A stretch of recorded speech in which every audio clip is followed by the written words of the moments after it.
अस्सलाम वालेकुम। मेरा नाम डॉक्टर जवाद है। मैं बतौर कंसल्टेंट चाइल्ड स्पेशलिस्ट खिदमात सर अंजाम दे रहा हूँ। आज हम जिस टॉपिक पर बात करेंगे उसे फेब्राइल सीजर्स, फेब्राइल फिट्स या बुखार के साथ झटके भी कहते हैं। बहुत कॉमन मसला है।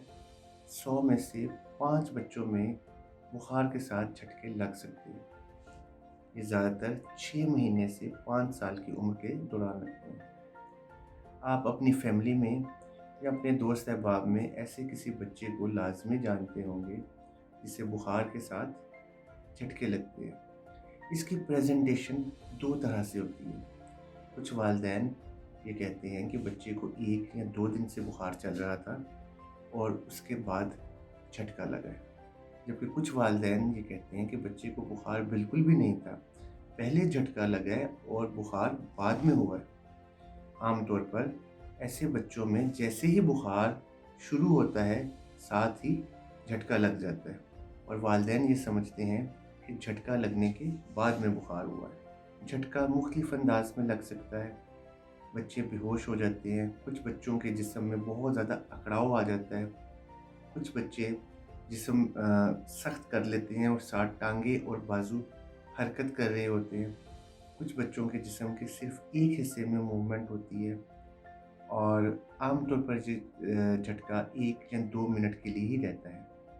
अगर झटके की मुद्दत 15 मिनट से कम हो या 24 घंटे में दोबारा ना हो तो उसे सिंपल फेब्राइल सीजर्स कहते हैं। लेकिन अगर झटके की मुद्दत 15 मिनट से ज़्यादा हो या 24 घंटे में दोबारा हो जाए तो उसे कॉम्प्लेक्स फेब्राइल सीजर्स कहते हैं। वालिदैन के बहुत ज़्यादा क्वेश्चंस होते हैं इस बारे में। मैं कोशिश करूँगा कि उनमें से कुछ सवालों के जवाब दे सकूँ। वालिदैन अक्सर ये पूछते हैं कि क्या इस बच्चे को दोबारा ये मसला हो सकता है? जी हाँ, 5 साल की उम्र तक बच्चे को दोबारा भी झटका लग सकता है और अगर एक बच्चे को बुखार के साथ झटका लगा है तो 30% चांस होता है उसे दोबारा लगने का। लेकिन अगर 2 या इससे ज़्यादा मरतबा बुखार के साथ झटका लगा है तो फिर ये चांस 50% तक चला जाता है। कुछ वालिदैन ये सवाल करते हैं कि क्या इसके बच्चे के ज़हन पर कुछ असरात मुरतब होंगे? मैं आपको ये बताना चाहता हूँ कि इसके बच्चे के दिमाग पर कोई देरपा असरात नहीं होते। ये बच्चे इंटेलिजेंस, बिहेवियर, स्कूल परफॉर्मेंस या अटेंशन स्पैन में बिल्कुल दूसरे बच्चों की तरह होते हैं। कुछ वालिदैन ये पूछते हैं क्या ये मिर्गी है? ये मिर्गी हरगिज़ नहीं है, बल्कि ये मिर्गी से बहुत मुख्तलिफ है। सिर्फ 100 में से 3 बच्चे जिन्हें बुखार के साथ झटके लगते हैं, उनमें बाद में मिर्गी का मसला भी सामने आ सकता है। अक्सर वालिदैन कहते हैं कि बच्चे के टेस्ट करवाएं।